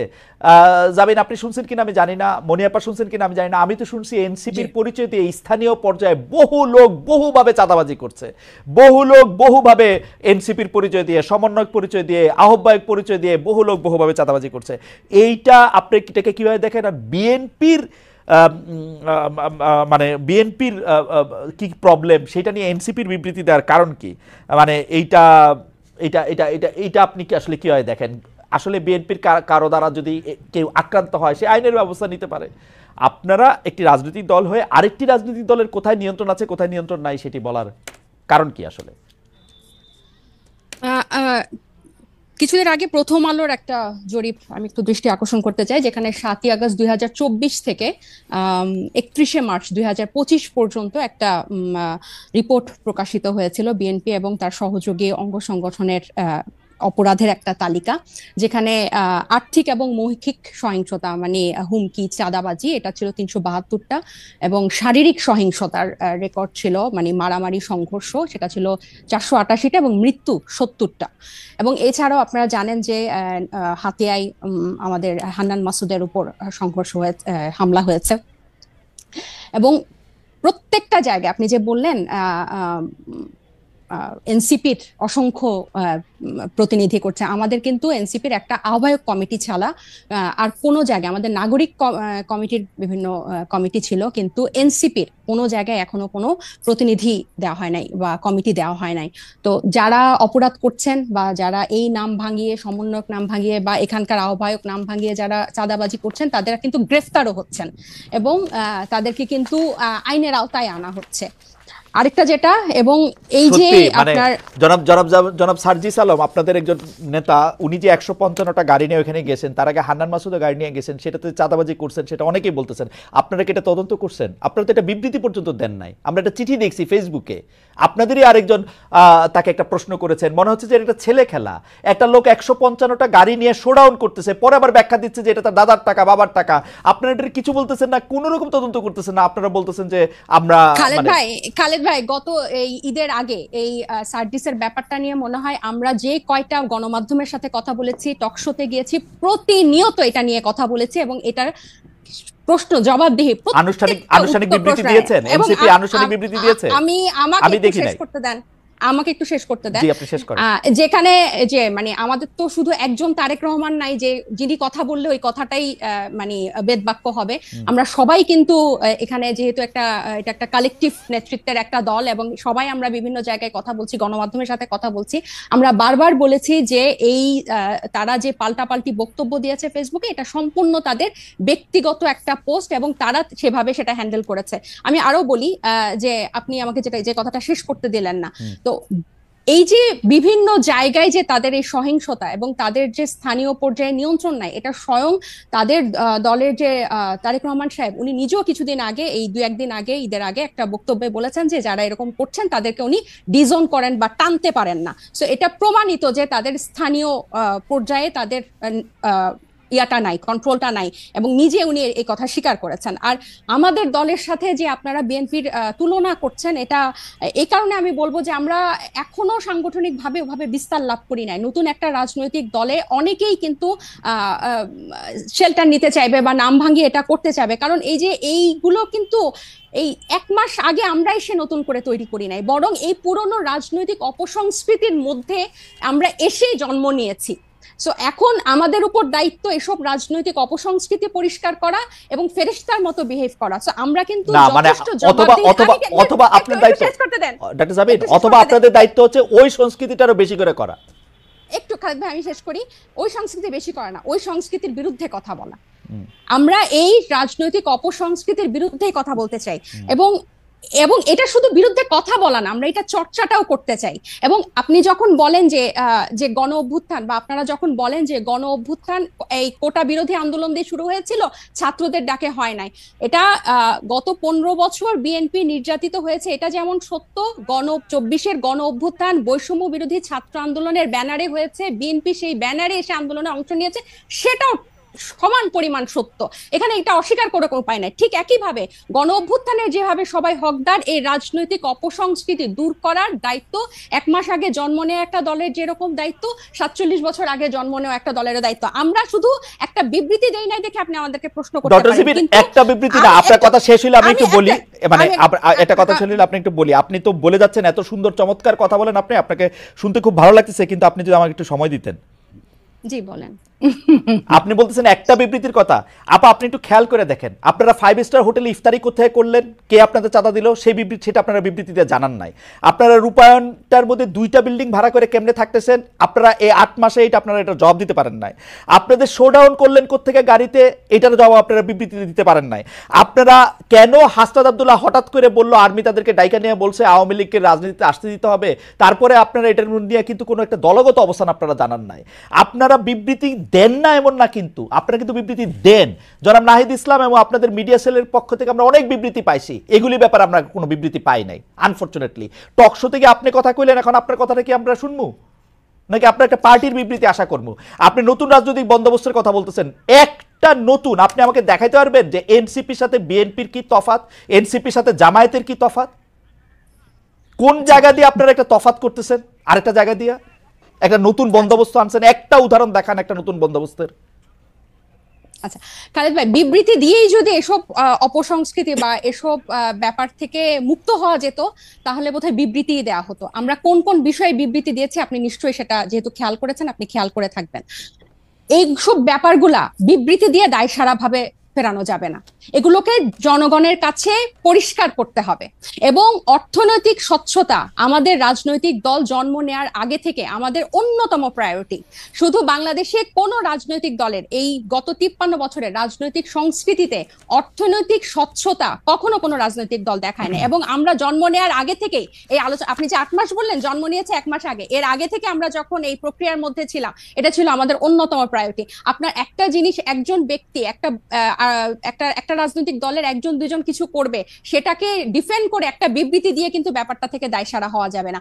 বরং আমাদের আমাদের আমাদের হোমওয়ার্কটা হচ্ছে, আমাদের কর্মযজ্ঞটা হচ্ছে এই জিনিসটা কিভাবে স্বচ্ছভাবে মানুষের কাছে পরিষ্কার করা যায়, যাতে এটাই হচ্ছে আমাদের বিএনপি এবং জামাতের থেকে আমাদের পার্থক্য। বিএনপি এবং এই যেসব রাজনৈতিক দল স্টাবলিশ ছিল, তারা কি শোডাউনের রাজনীতি করে নাই? তারা কি পেশি শক্তি দেখায় নাই? তারা কি আর্থিক প্রভাব প্রতিপত্তি দেখায় নাই বিভিন্ন জেলায়? এটা তো আপনি অনেক অভিজ্ঞ, আপনি অনেক বছরের আপনার অভিজ্ঞতার। আমি বলি, আমাকে শেষ করতে দেন যে এখন এটা থেকে আমরা ডিফারেন্ট কিভাবে হব, যে এগুলোকে আমাদেরকে চেক করতে হবে। বিবৃতি দিয়ে কিন্তু এখান থেকে দায়সারা ভাবে আমরা মুক্তি পেতে পারবো না। এগুলোকে আমাদের অ্যাড্রেস করতে হবে, এগুলোকে ফ্লেক্সিবল করতে হবে, কিভাবে জনগণের কাছে পৌঁছানো যায়। এবং এই ইফতারের কথা এবং রূপায়ণ টাওয়ারের অর্থের কথা আমরা বারবার বলেছি, সেটা টকশো অন্যতম মাধ্যম বাংলাদেশের। না আপনারা এটা পরিষ্কার বিবৃতি দিতে কি অসুবিধা? বিবৃতি দিতে কি অসুবিধা আপনাদের? বিবৃতি দিতে কি অসুবিধা? ভাই এটা না, কোনো অসুবিধা নাই, কারণ আমরা মনে করেছি, মানে এটা লিখিত কোনো কথা বলছেন না কেন যে নাহিদ ইসলাম স্বাক্ষরিত একটি বিবৃতি এরকম যে আমরা রূপায়ণ টাওয়ারের টাকাটা অমুক জায়গা থেকে পাই, একটু বলতে অসুবিধা কোথায়? আপনি কি মনে করেন যে বাংলাদেশের যে দমন পীড়নের কালচার এই বিগত দশকগুলাতে ছিল, আপনাদের টাকা দিলে তারা দমন পীড়নের সম্মুখীন হবে? আপনি আমাকে কথা শেষই করতে দিচ্ছেন না, পুরো সেন্টেন্সটা একটু শেষ করি। আপনার কি মনে হয় যে যে দমন পীড়নের সংস্কৃতি বাংলাদেশের রাজনীতিতে ছিল, আপনি একটা রাজনৈতিক দলকে কারা অর্থ দিল, ডোনেশন দিল, সেটা প্রকাশ করার মতো পরিবেশ এই দেশে বিগত রাজনৈতিক দলগুলো সৃষ্টি করে রেখেছে? একটা সামান্য ফেসবুকে একটা কথা লিখলে সেখানে যেভাবে আমাদেরকে অ্যাটাক করা হয়, সেখানে আপনি মনে করেন যে আমরা আমাদেরকে ইনভেস্ট করে তার নাম প্রকাশ করব? আর শুধু কি একটা রাজনৈতিক দল, শুধু এনসিপি? আমার খুব আশা যে আপনি আপনার কথা নিজেও শুনতে পাবেন এক সময়। আমার মনে হয় যে আপনি নিজেও হয়তো শুনবেন যে আপনি আসলে কি বলতেছেন। এইটা আমার আমার একটা আশা আর কি, আমার একটা আশা আর কি। আপনি অন্যান্য রাজনৈতিক দলের যে অর্থ মানে ডোনেশন, এটা কি এই মুহূর্তে আমরা বারবার বলতেছি যে আমরা যেভাবে ক্রাউড ফান্ডিং করব বা যেভাবে আমাদের ক্রাউড ডোনেশন কালেক্ট করব, এটা স্পষ্ট একটা মাধ্যমে আমরা ট্রান্সপারেন্সির মাধ্যমে তখন কেমনে করবেন, তখন কেমনে করবেন, এখন পারতেছেন না, তখন কেমনে পারবেন? আপনি তো উন্নত দেশে থাকেন, ওখানে পলিটিক্যাল পার্টিগুলোতে কিভাবে মেইনটেইন হয়, একদম পরিষ্কার, সেখানে কিভাবে মেইনটেইন একদম পরিষ্কার। আমরা কি এটা একটা অ্যাডপ্ট করতে পারি না? আপনি কি জানেন না যে জো বাইডেনের তখন পারবেন, এখন পারতেছেন না কেন? তখন পারবেন, এখন পারতেছেন না। মাত্র 1 মাস হয়েছে এসেছি, শুরু থেকে এটা কইরা নিলেন না কেন? যেমন আমি পলিটিক্যাল পার্টি করলে আগে ঠিক করতাম যে তাজনুবা আমাকে 5 টাকা চাঁদা দিছে, সেটা আগে দেখাই দিতাম।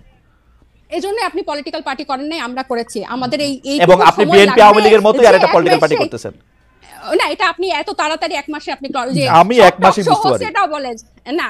সবাই বলে যে morning show the, morning always not show the this. এবং আমি আপনাকে বলি যে আমরা জুলাই আগস্টের গণ অভ্যুত্থান থেকে একটা রাজনৈতিক দল আসলো, এরপর জাতীয় নাগরিক কমিটি, এরপর হচ্ছে আমরা দল গঠনে কাজ দিলাম। এবং আমরা কিন্তু এখানে শুধু ছাত্রদের যে একটা অংশ তা না, এখানে কিন্তু সিভিল সোসাইটির একটা বড় অংশ কিন্তু এখানে যুক্ত হয়েছে। এবং আমি আপনার জ্ঞাতার্থে বলতে চাই, এই যে সিভিল সোসাইটির একটা বড় অংশ যে নাগরিক পার্টিতে যুক্ত হয়েছে, এখানে চিকিৎসক আছে, আইনজীবী আছে, ব্যবসায়ী আছে, এবং আমি একটু শেষ করি, এখানে কিন্তু প্রকৌশলী আছে, এখানে টিচার আছে, সাংবাদিক আছে, এবং তাদের একটা কিন্তু ফান্ড এখানে আছে। এবং একটা যখন কর্মসূচি হয় বা ইফতার হয়, এরকম একটা প্রোগ্রামে কিন্তু একটা বড় ডোনেশন বা আমাদের ওয়েলউইশাররা দিয়ে থাকেন। এখন এগুলো যে আমরা প্রকাশ করব, আমাদেরকে কিন্তু একটাই, বাংলাদেশের মতো অপসংস্কৃতির রাজনীতিতে জন্ম নিয়ে হুট করে যে আমরা এটা প্রকাশ করব, আপনি হয়তো 1 মাসে পারতেন, আমরা এটা পারি নাই। এটা আমাদেরকে সময় নিয়ে। ডক্টর জাবিন, আমি একটু বলি, ডক্টর জাবিন, ঘোষণা দিয়ে যেমন ধরা যায়, আমার কিন্তু বিশ্বাস যে ডক্টর তাজনুবা জাবিনও এটার মধ্যে চাঁদা দেন, কারণ ডক্টর তাজনুবা জাবিনের এই চাঁদা দেওয়ার ক্ষমতা আছে, সামর্থ্য আছে, এবং তিনি সেটি দেনও। এটা প্রকাশ করলে মানে আমি দলটা করতে পারবো, দলকে আমি চাঁদা দিচ্ছি এটাও বলতে পারবো না, মানে এটা কেমন কথা? অবশ্যই বলতে পারবো, অবশ্যই, কেন বলতে পারবো না? আমরা তো একবারও বলছি না যে আমরা বলবো না, কিন্তু যারা একটা নতুন, আমরা তো একবারও বলি না যে খালেদ ভাই আমরা বলবো না। আপনাকে আমি বললাম যে আপনি যেসব উন্নত দেশে থাকেন সেসব দেশে কিভাবে হয়, আমরাও কিন্তু এগুলো বিভিন্ন ফলো করছি, এবং আমাদের একটা আইটি টিম হয়েছে কিভাবে এই ওয়েবসাইটটা ডিজাইন করা যায়, যেখানে টাকা কিভাবে ঢুকবে এবং টাকা বের হবে দেখানো যাবে। কিন্তু 1 মাসের আগে আপনারা যখন এই প্রশ্ন ইফতারগুলো যখন হয়, তখন 1 মাসও হয় নাই, ওই মুহূর্তে এটা কিভাবে প্রকাশ করব ওই পলিসিটা আমাদের হয় না। বারবার একই উত্তর দিয়েছি। রাইট, একই উত্তর আপনারা দিয়ে গেছেন। আমাদের উত্তরও আপনার রাজনৈতিক দল হিসেবে আমাদেরকে একটু ক্ষমা ঘেন্না করে মায়ের কম দিয়ে আমাদের উত্তর একটু শুনে রাখেন। আমরা দেখতেছি, আমরা যারা আপনাদেরকে টাকা দিছে বলে আমরা সন্দেহ করি, তারা গ্রেপ্তার হয় নাই, তাদের বিরুদ্ধে কোনো মামলা মোকদ্দমা কিছু হয় না, তারা সুখে শান্তিতে আসে। এই হচ্ছে আমাদের, এইটাও আপনারা একটু শুই না সহ্য করে নিজেদের মধ্যে আলোচনা করেন। আমি একটু মনিয়াপার কাছে যাই। মনিয়াপা, আপনারা মানে আমরা 1 মাসের কম, মানে এদেরকে শিশুর চেয়েও কম বলা যেতে পারে রাজনৈতিক দলের বয়স হিসাবে, 1 মাস ইনফেন্সি, তাদেরকে যখন আমরা জিজ্ঞেস করি এই যে টাকা পয়সা কই পাইছো, ইফতার কেমনে করছো, আমি দেখতে পাই যে আপনারা খুব খুশি হন। কিন্তু আমরা যখন বলি জনাব তারেক রহমান লন্ডনে আসেন, তার ব্যয় কোথা থেকে নির্বাহ হইতেছে, গত 15 বছরে কোথা থেকে তিনি এই টাকা পাইছেন, আপনারা রাজনৈতিক দলগুলি কিভাবে ওপেনলি এই টাকাটা কিভাবে, মানে এনসিপি কিভাবে টাকাটা দেখাবে, এটা বিএনপি দেখাই দিবে তো যে ভাই এইভাবে টাকাটা দেখাবা তোমরা, এটা কি আপনারা দেখান কখনো? কখনো কি আমরা এই কথা কইতে পারি যে গত 15 বছরে আপনি এই দলটা কিভাবে চালাইছেন, আমরা কি এটা কইতে পারি? আপনি খুব ভালো প্রশ্ন করেছেন। আমি আপনার প্রশ্নের উত্তর দেওয়ার আগে আমি একটুখানি বলতে চাই, তাসনুবা যে কথাটা বললেন এতক্ষণ, প্রথম আলো রিপোর্ট নিয়ে কথা বললেন, বিএনপির বয়সটাও বললেন 47 বছর। 47 বছরের যে বিএনপি, যার নামে আওয়ামী লীগ 1.5 লক্ষের অধিক মামলা করেছে এবং প্রায় 50-60 লক্ষ আসামি আছে, শুধু আসামি আছে, যে মানুষগুলো একটা থানার মানুষও অনেক দলের নাই। আমি এটা অহংকার করে বলছি না, এটাই সত্য। এখন আমি এই জায়গায় বলছি যে তারা তো মাত্র নতুন 1 মাসের একটা দল, তো তাদের এত প্রশ্নের উত্তর দিতে হয় এবং দিতে পারছে না, কোনো প্রশ্নের উত্তরই তারা দিতে পারছে না।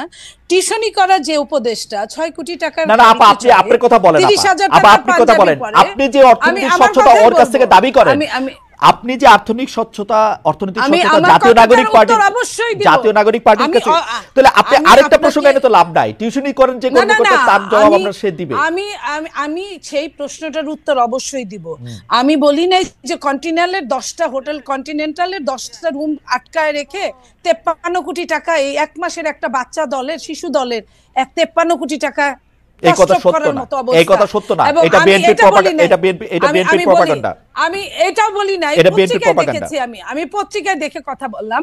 আমি এটাও একটু- বলি নাই একটু, যে can you extend it for 10 PG minutes more? হাসপাতালের Please? পিজি হাসপাতালের 8টা 10টা রুম মাসের পর মাস আটকে রেখে আপনার কি বলে কেবিন, আপা, এটাও কেবিনে exaggeration। আটকে রেখে আপা, এটাও exaggeration। সেটা আমি কিন্তু এটাও বলি নাই যে আপনার এই যে প্রত্যেকেই চাঁদাবাজি করতে গিয়ে প্রত্যেকটা জেলায় আপনি বলতেছেন আপা এগুলা। এই যে এদের আপা, আপনি আমি আপনার বলি না, অর্থনৈতিক আমি স্বচ্ছতার কথাটা আপনাকে- বলেন আপা। আমি আমার অর্থনৈতিক স্বচ্ছতা বিএনপি প্রত্যেক বছর বিএনপির যে অফিস আছে, অফিস থেকে এটার নির্বাচন কমিশনে একটা জবাবদিহিতা থাকে। এটা আমি দেখছি আপা। কত আয় ব্যয়, আপা, আয় এটা আমি ব্যয় গত সেটা অবশ্যই আপা, আমি দেয়। আপনাকে বলি, এটা আমি গত 27 বছর ধরে দেখে আসতেছি।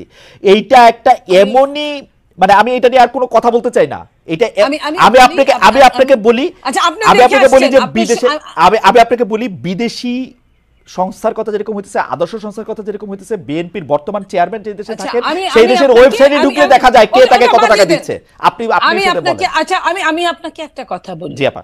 বিএনপির 300 আসনে মিনিমাম আপনার 5টা করে যদি ক্যান্ডিডেট থাকে, একদম একজন আরেকজনের চেয়ে যোগ্য, কোনো অযোগ্য নাই, 5টা করে যদি গড়ে ক্যান্ডিডেট থাকে, তাহলে 3 5 1500, রাইট, 1500 ক্যান্ডিডেট আছে।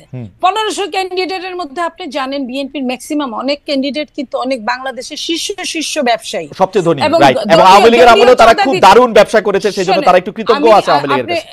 এইখানে আপনি এখানে টিপ্পণী দিতেই পারেন, হ্যাঁ, আমি স্বীকার করি বাংলাদেশ এমন একটা দেশ যেখানে আপনার সব সময় সব জায়গায় আপনার কিছু না কিছু দালালরা থাকে, কিছু না কিছু মুনাফেকরা থাকে। 1500 ক্যান্ডিডেটের কথা বলছেন। আমি ওইটা বললাম। এবং যে লন্ডনে আমাদের নেতা থাকে জনাব তারেক রহমান, সেখানে প্রায় 30 থেকে 35 লক্ষ শুধু বাঙালিরাই থাকে লন্ডনে, এবং তার মধ্যে 15-20 লক্ষ আপনার সিলেটি আছে। আপনি খেয়াল করেন, যাদের অনেক হোটেল আছে, আপনি জানেন, যেমন ধরেন তারেক রহমান সাহেবের সেক্রেটারি ওখানকার। আপনি এই কথাটা বললেন না আপা, আপনার বিপদ হবে, আপনি আটকাবেন। আমি বলি, আপনি এই কথাটা বললেন না, আপনার আমি আটকাই, আমি আপনাকে খুবই ভালোবাসি, সেজন্য আমি আপনাকে আটকালাম। আমি আপনাকে বলি, আমার কোনো অসুবিধা নাই, আমাকে বলি, আমি প্রশ্নটা বলি, জনাব তারেক রহমান রে বাংলাদেশে থাকা 1500 সংসদ আমি ওটা বলি নাই, আমি সংসদ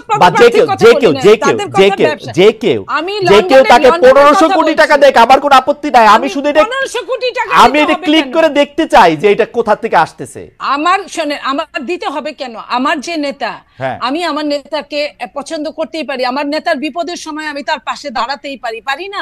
এখানে কিন্তু কোনো নিষেধাজ্ঞা নাই, এখানে কোনো নিষেধাজ্ঞা নাই। এবং যারা সারা বিশ্বে বিভিন্ন জায়গায় ভালো ভালো জায়গায় আছে, তারা যারা বিএনপি করে, তারা তার নেতার পাশে দাঁড়াতেই পারে। আমি কিন্তু এই কথাটা বলছি, তার জন্য তাকে যে কিছু করতে হবে সে তো সারাদিন কিছু করতে হবে না, একজন পাবলিক পারসন হিসেবে আমাকে দেখাবে তার টাকাটা কোত্থেকে আসতেছে। আপা, একটু চাওয়া আমাদের, এটা আপনারা এক কাজ করেন, আপনারা সাংবাদিক, আপনার মনে কি কখনো এই প্রশ্ন এসেছে? আমি যখন 1 মাস বসে কোথায় পাবো তারেক সাহেবকে জিজ্ঞেস করার জন্য? আপনাদের ছাড়া কারে পাবো? আপনাদের সঙ্গে তো তার ভার্চুয়াল মিটিং হচ্ছে, আপনাদের সঙ্গে হয়তো হবে, সামনে অনেকের সাথেই হয়, তো আপনারা ওইখানেই জিজ্ঞেস করেন উনাকে, আপনারা জিজ্ঞেস করতেই পারেন ভার্চুয়াল মিটিং এ সাংবাদিকদের সঙ্গে যেদিন। আমি প্রশ্নটা একটু অন্যভাবে করি, আপনার কাছে কি মনে হয় যে বিএনপি যেভাবে অর্থনৈতিকভাবে চাঁদা বলি, টাকা বলি, যেটা যেভাবে হ্যান্ডেল করে বা মানুষের টাকা, এটা কি আসলে স্বচ্ছ? মানে দিস ইজ দ্য আইডিয়াল, এইটাই করা উচিত এনসিপি। আমি আপনাকে একটা কথা বলি, বাংলাদেশের যে সিস্টেম রাজনীতিবিদদের জন্য, রাজনীতির, আমি সত্যিকার মন থেকে বলছি আপনাকে, সেই সিস্টেম কোনোটাই ভালো নয়। যে বলেন না, পকেটের সংখ্যা যত বাড়ে, পকেট মারের সংখ্যা ততই বাড়ে। তো ওই পকেট মারের সংখ্যা বাড়াটা নেগেটিভ রাজনীতি, নেগেটিভ প্রতিযোগিতা, নেগেটিভ প্রশাসনিক কার্যক্রম, নেগেটিভ সবকিছু, এগুলা কিন্তু বাংলাদেশে কোনো তুলনাহীন হতেই আছে। তো সেই জায়গায় আপনারা পজিটিভের জন্ম দেন, পজিটিভের জবাবদিহিতা, ট্রান্সপারেন্সির জন্ম দেন।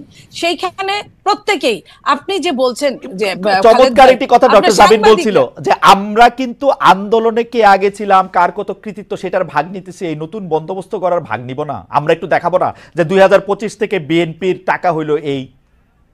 না, ওরা তো, আমি বলি আপনাকে, টেবিন যেটা বলছে এটা একদম ডাহা ডাহা ভুল, আমি মিথ্যা বলবো না।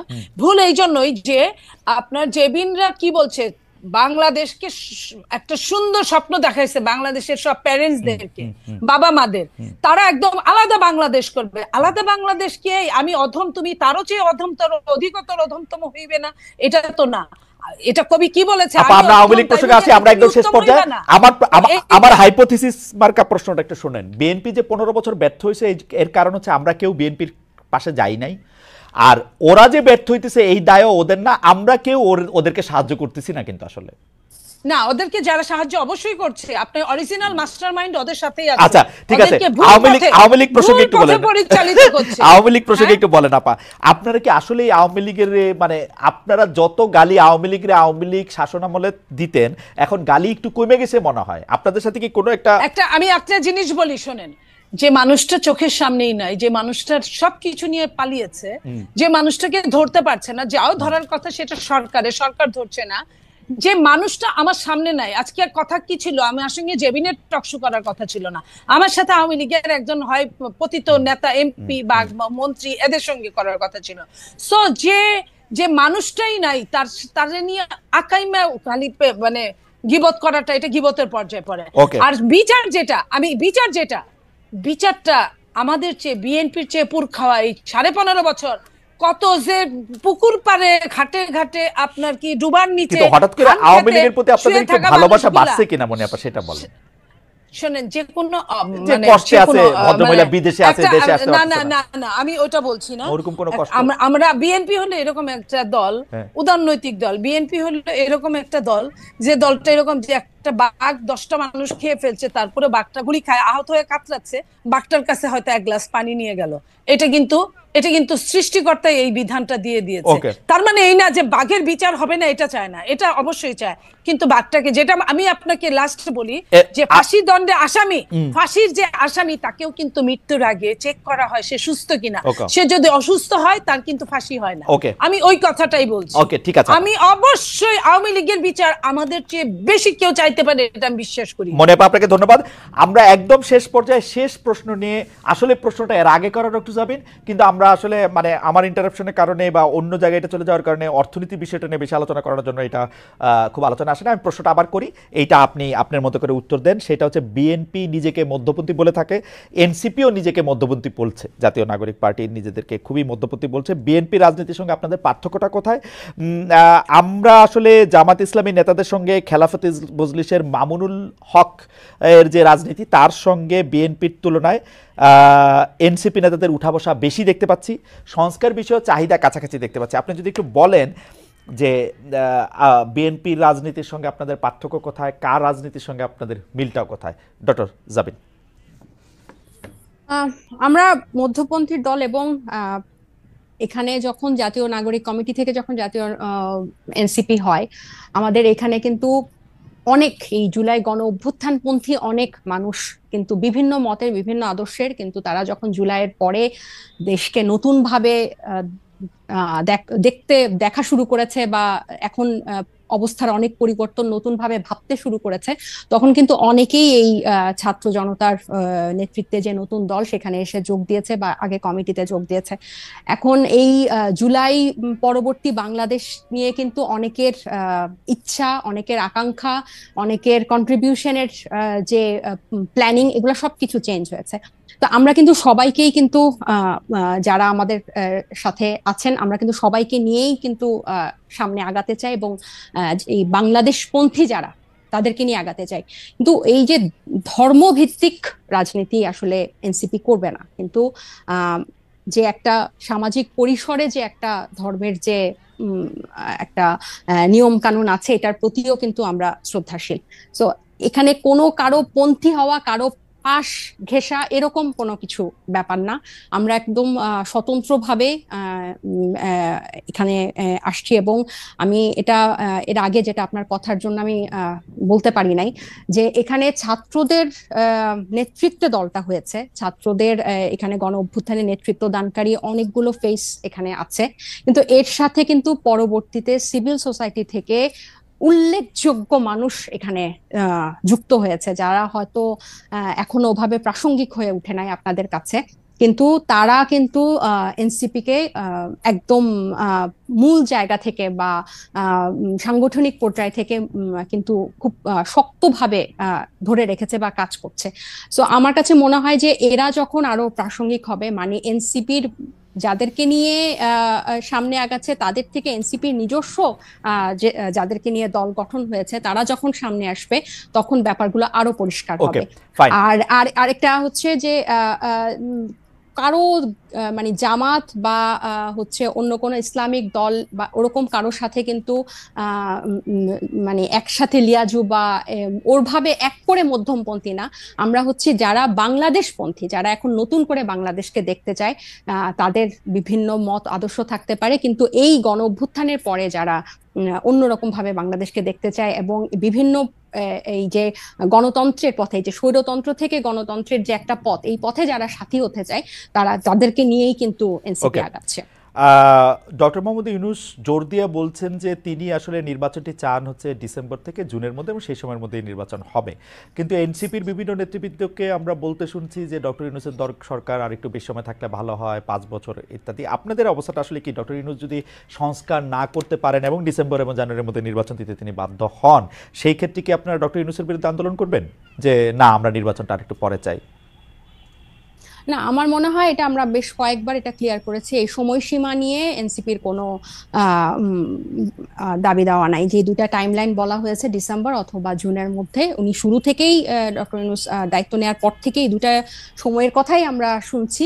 সো এই দুটার মধ্যেই আশা করি নির্বাচন হবে। আমাদের দাবি দেওয়া বা আমাদের কথা যে আমরা নির্বাচন প্রক্রিয়াটা নিয়ে আমরা প্রশ্ন তুলছি, এবং যেগুলো মৌলিক সংস্কার এই নির্বাচনের আগে, কারণ আগে কিছুদিন আগেও 2-1 সপ্তাহ আগেও ইয়েটা ছিল যে এটা কি গণপরিষদের মাধ্যমে হবে না, ওনারা বলছেন যে পরবর্তীতে, কিন্তু এখন তো ব্যাপারটা এমন হয়ে গেছে যে ওনারা সংস্কারই, এদের কিছু সংস্কারই ওনারা চান না, ওনারা প্রধানমন্ত্রীর ক্ষমতাও কমাতে চায় না। সো এখন বিতর্কটা আমার মনে হয় অন্য জায়গায়, বা আমাদের তর্কটা অন্য জায়গায়। এখন কিন্তু সময় বা পদ্ধতিতে নির্বাচন হবে আমার মনে হয় বোধহয় আমরা আর আগে আপনার বক্তব্য একদম পরিষ্কার কোন পদ্ধতিতে নির্বাচন হবে সেটা, এবং সময় নিয়ে আসলে এনসিপির কোনো অবস্থান নেই। মনে আপা আপনি এক লাইনে বলবেন কিনা, যদি আসলে আপনারা ডিসেম্বরে বা ডিসেম্বরের জুনের মধ্যে নির্বাচন না দেখেন, তাহলে আপনারা ডক্টর ইউনূসের এগেইনস্টে আন্দোলন করবেন কিনা এবং আওয়ামী লীগকে সাথে নিয়ে আন্দোলন করবেন কিনা?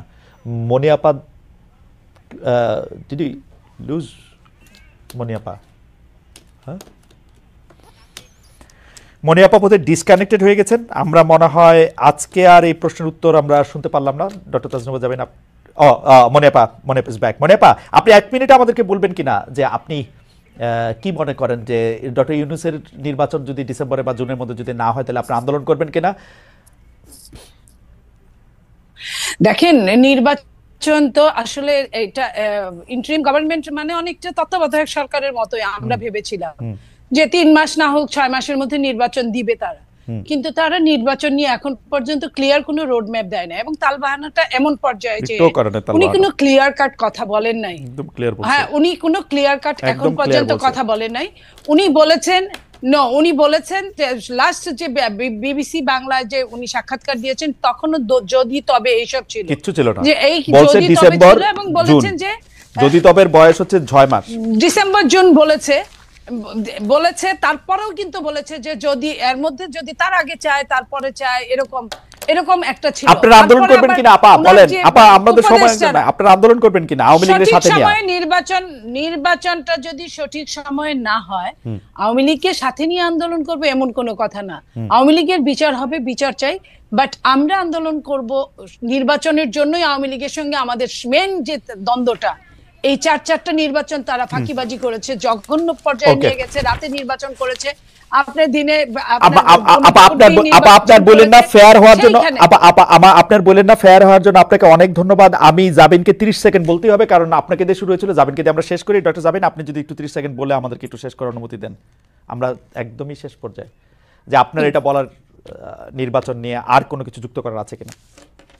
আমরা আসলে এই যে ঈদের আগে যে জাতীয় ঐকমত্য কমিশনে যে প্রস্তাবগুলা জমা দেওয়া হলো, এটাতে যেসবগুলোতে বিএনপি একমত হয় নাই, সেগুলো নিয়ে আমার মনে হয় সামনে আলোচনা হওয়া। কারণ আমি Okay. একজন নারী হিসেবে যে সরাসরি নারী আসনে যে সরাসরি ভোটের পক্ষে, এক্ষেত্রে স্থানীয় পর্যায়ে অনেক নারী নেতৃত্ব উঠে আসবে। কেন ওনারা এটা বিরোধিতা করছে এটা স্পষ্ট না। কারণ কেন না 50 ভাগ লোক তখন ভোট দিতে পারবে না ওই আসনে। হ্যাঁ, এবং আপার হাউসে আমরা কিন্তু বলছি যে আগে থেকে প্রার্থী আমরা আরেকদিন, ডক্টর জাবিন, আমরা আরেকদিন আলোচনা করব না কি কি বিষয়ে আপনাদের ভিন্ন মত হচ্ছে আপনাদের রাজনৈতিক দলগুলোর মধ্যে, সেখানে আলোচনা করবে। মনে হয় আপনাকে অনেক ধন্যবাদ। অনেক